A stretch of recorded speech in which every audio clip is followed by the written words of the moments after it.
Fala pessoal, tudo bem? Professor Carlos Duplá para mais uma aula de Química. E nesta aula iremos falar um pouquinho sobre a transformação isotérmica. Vamos dar uma olhada no quadro. Bom, quando a temperatura de uma certa amostra de gás permanece constante, a variação da pressão é inversamente proporcional à variação do volume. Vamos entender um pouquinho isso melhor. Então, eu tenho uma situação aqui, ó.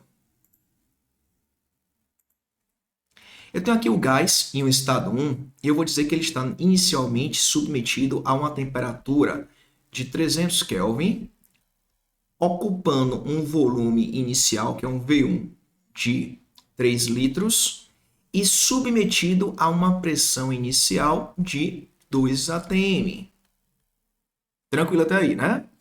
Imagine que esse gás sofra uma transformação isotérmica, ou seja, aonde a temperatura permanece constante. Nesse caso, T2 aqui vai ser igual a 300 Kelvin.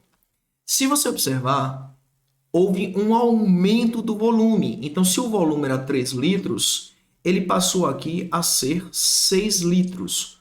Qual é a consequência? Como em uma transformação isotérmica, volume e pressão são inversamente proporcionais, se o volume dobrou, significa então dizer que a pressão reduz pela metade.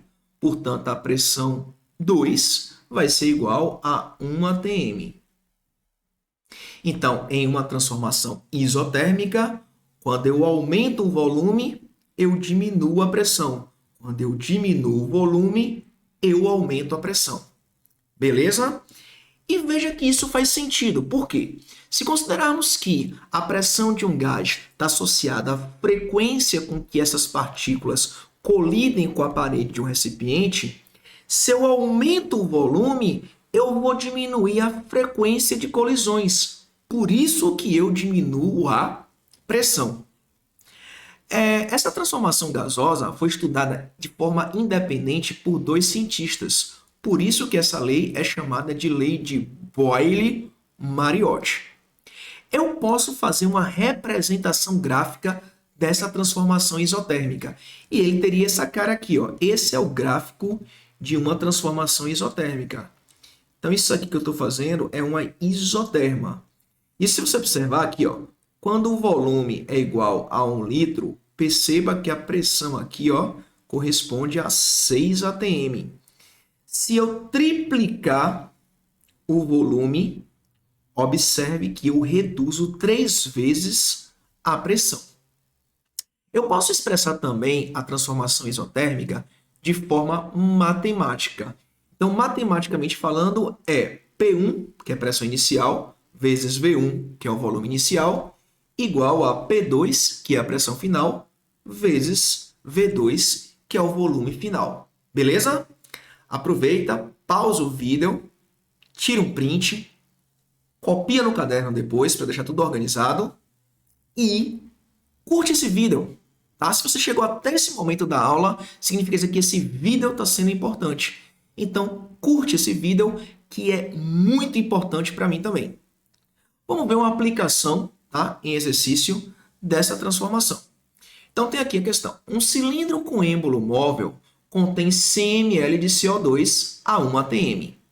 Mantendo a temperatura constante, então observe, ó, se a temperatura é constante, é porque realmente é uma transformação isotérmica.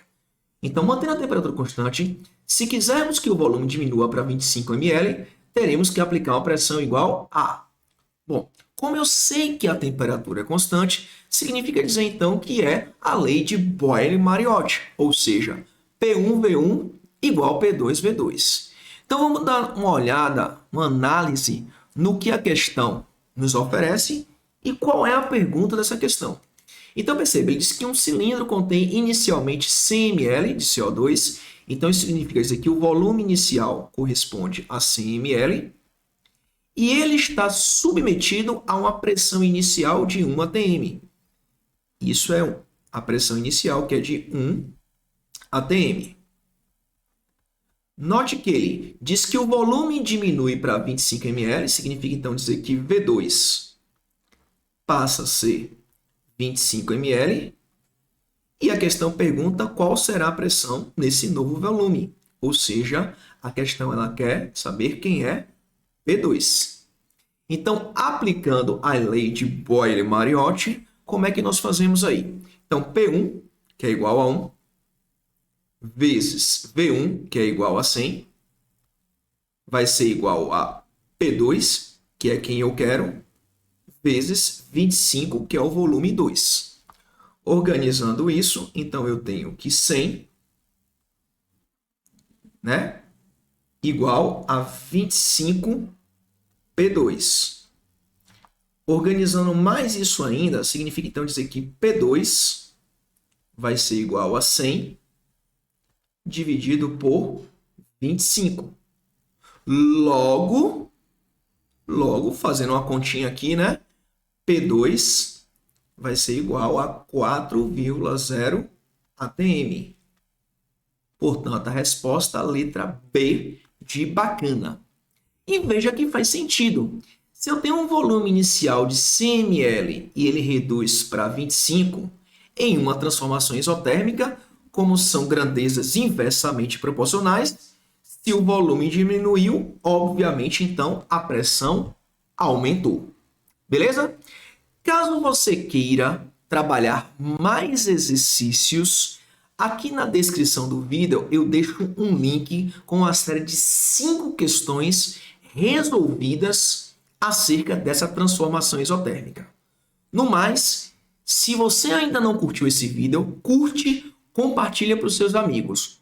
Um forte abraço e até a próxima!